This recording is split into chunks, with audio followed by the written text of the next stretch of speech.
Hi, my name is Paul.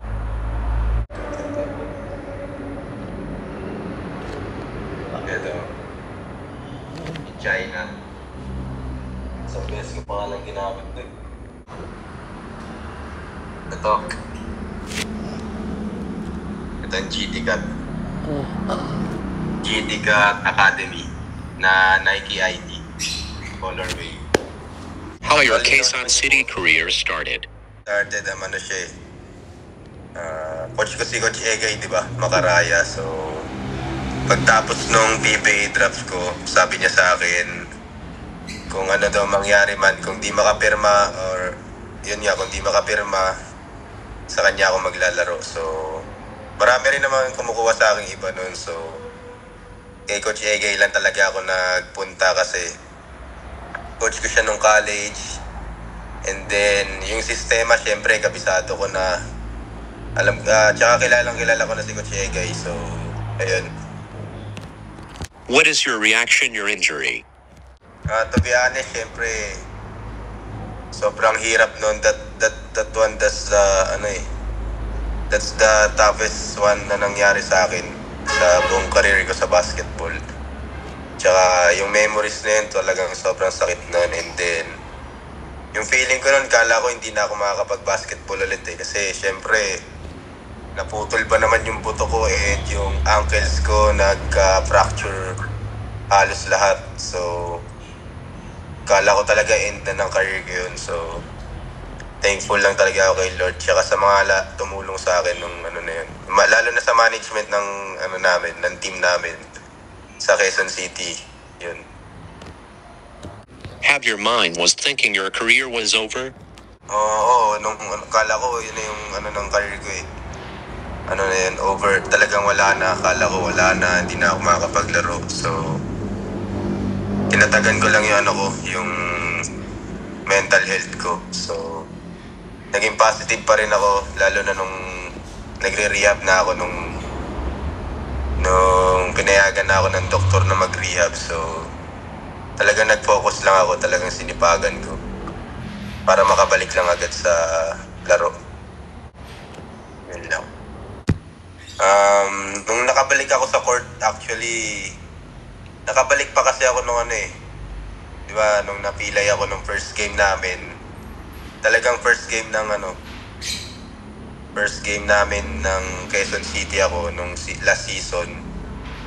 Diba na injury ako and then nakabalik agad ako ng last game namin. Pinaka-last game ng MPBL nung Quezon City ako nung last season. Nakabalik agad ako. So, yung araw na yun, talagang sabi ko, nagpasalamat talaga ako kay Lord na akala ko di na ako makakalaro. And then, yung feeling ko nun, natatakot ako nung una. Syempre, baka ma-injury ulit ako. Kasi parang yung isip ng tao, pinipilit ko lang maglaro ulit. Pero ako sa isip ko, kayang-kaya ko na. And then, syempre, wala lang ako nun sa timing. And then, yung kondisyon ko, medyo pumaba ako ng konti. Pero kaya ko yung katawan ko nun kasi yung rehab ko, talagang tinake hindi ko siya tinake for granted eh. Talagang sineryoso ko siya eh.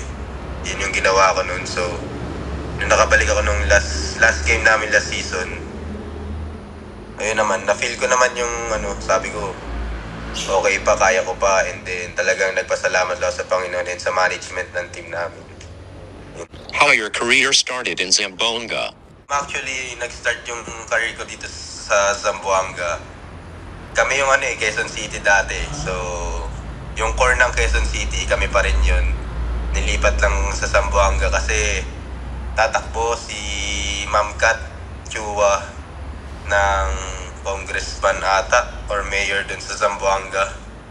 So, yun yung nirepresent namin. Sila kasi yung management namin. So, ayun, same management, same coaches. Yung core namin nandun. Pero may mga natanggal.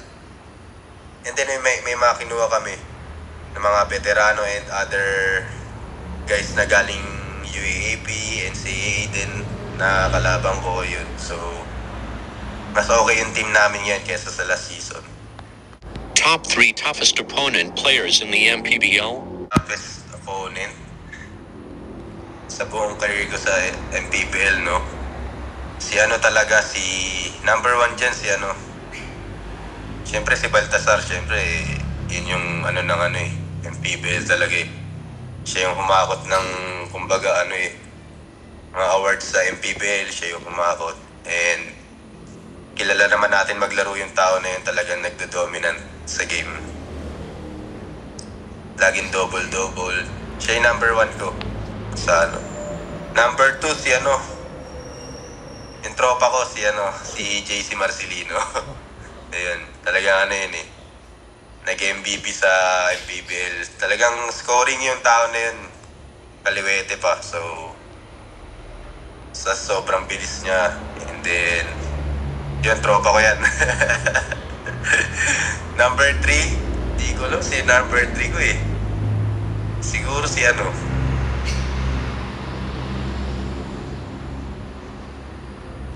Number 3. Si Serrano na lang. Si Serrano, syempre. Pero, well naman. Well, may mas better. Pero si Encho kasi, nandun siya sa number 1 team ng Pampanga dati. So, sila ni Baltasar yung talagang mahirap kalaban nun. Tsaka nakalaban ko pa si Encho bago siya lumipat sa Abra. So, nakalaban ko pa siya noon sa Pampanga. Nag-improve na rin talaga siya. So, number 3 siya sa akin sa MPBL. Mga tapos opponent. Baltasar, Marcelino, Serrano, yan. Silang tatlo. Whose MPBL teammate you learn the most? I learned the most sa halos sa kahit saan team, no? Siguro sa mas nag-learn ako na teammate ko sa sino nga ba? Siguro dito na lang sa nung nasa QC na ako. Mas nag-learn ako ng mga tinuturuan talaga ako siguro di ko alam, wala kasi. Di ko kumbaga kasi sa namin, sa team naging team ko wala naman nagturo sa akin kasi gunner ako alam mo yun, parang wala masyadong sa akin kasi alam ko yung ginagawa ko sa loob ng court. So, sige, ito na lang ngayon sa Zamboanga, si James Sena, yung big man. So, teammate kami ngayon sa Zamboanga ni Kuya James, si Kuya Dagul, and nakita ko sa kanya yung pagiging leader niya talaga sa court. So, lalo na sa depensa, pag second group siya, nasa first group ako. So, nakikita niya ako, mga missing sa mga lapses ko sa defense, ganyan, tinuturuan niya ako. Yun, so, tsaka manong tao yun, Kuya James, talagang magaling siya magsalita, magaling siya Siyempre, veterano na yun eh. Siya pinaka-veterano sa amin sa team namin ngayon. So, matalino siya sa depensa, sa ganyan, sa kung ano yung nangyayari sa loob ng court. Kahit nasa bench siya, sinasabi niya sa akin, ganyan, yan, yung mga gagawin natin sa depensa, ofensa. Yun, alam niya, talagang veterano na siya. So, sa 4 years almost sa MPBL, si James na lang yung naging teammate ko na ganun sa akin. Nakikita ko sa kanya yung mga lapses sa game, mga tinuturo niya talaga. So, alam mo yun, kahit naglalaro siya o hindi, alam niya yung ginagawa niya. Tinuturuan niya kami. Leader talaga siya, si Kuya James. So, ayun, si Kuya James. Ako sa di na nanalo sa akin yun eh. Ilang beses ako nagawa di na nanalo sa akin yun. Why you choose jersey number 24? Gusto ko yung question na yan kasi last 3 years ko sa MPBL, 2 years ko sa MPBL, talagang number 13 ako eh. 13, so mahalaga sa akin yung 24 kasi ano siya, birthday ng dalawa kong anak. And then yung panganay ko si Kale, ang birthday niya May 13. And then yung second baby ko yung kalalabas lang, ano lang siya ngayon, magpo 4 months pa lang siya. So ang birthday niya is December 11. So that's why 11 plus 13, 24. And then kaya ako gusto yung 24, syempre si ano siya tawag dito.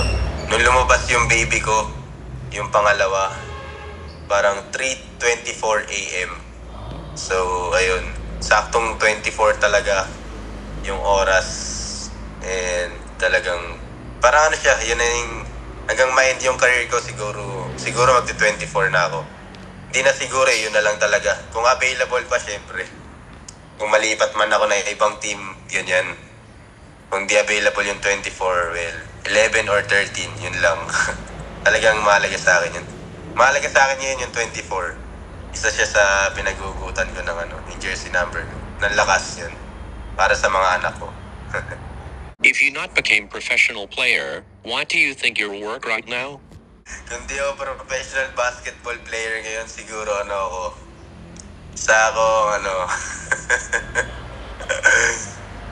Businessman na lang, ganyan.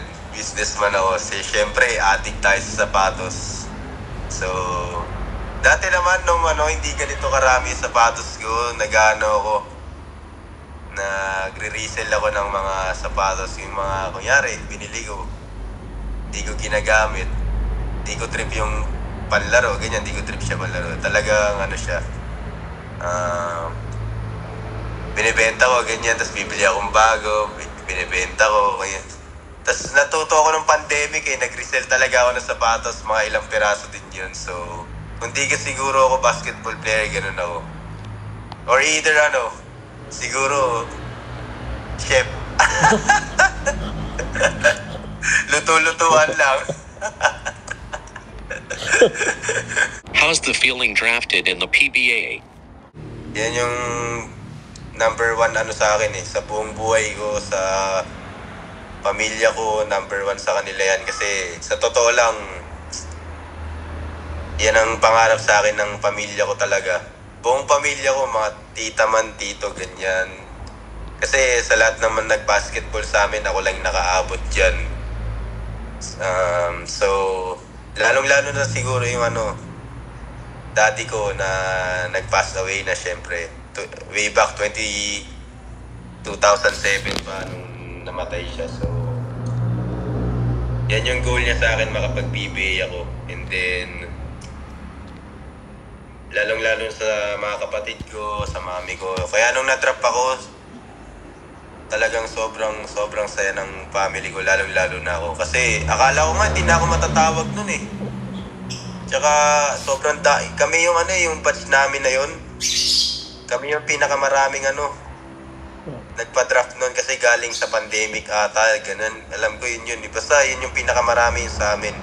100 plus, 150 pa nga ata, 160, ganyan. Ilan lang yung tatawagin na papakyatin ka na stage, ganyan. Sabi ko nga, wala na to nung mga round 4 na, hindi pa ako natatawag. So, parang nawalan na ako ng gana. Nung pagdating ng round 5, last pick, tinawag ako ng San Miguel. Hindi ko akalain San Miguel pa yung tatawag sa akin So, talagang blessed ako nung araw na yun. And natupad yung pinaghirapan ko simula nung grade 3 ako na nag-start ako mag-basketball.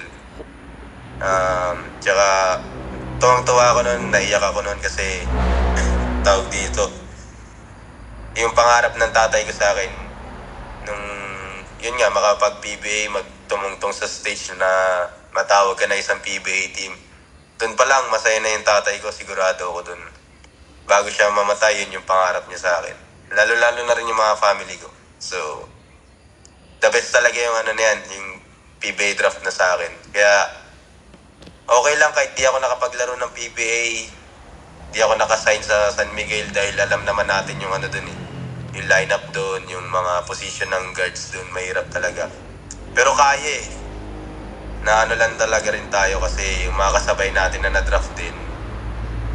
Sa paglalaro, ano eh, mas kaya ko and yun nga, nadaan lang tayo sa ano, sabi nga nila, hindi na ako nagsabi noon, hindi na ako yung nagsabi yung tao na nadaan lang tayo sa, syempre mas sikat sa akin, ganyan, yun. Di ko na lang sabihin kasi yun lang eh, lahat ng tao yung sinasabi sa akin, so okay lang. May chance pa naman tayo makapag-PBA ulit and magpapakita lang ako dito sa MPBL. Malay mo may tumawag sa atin, ganyan.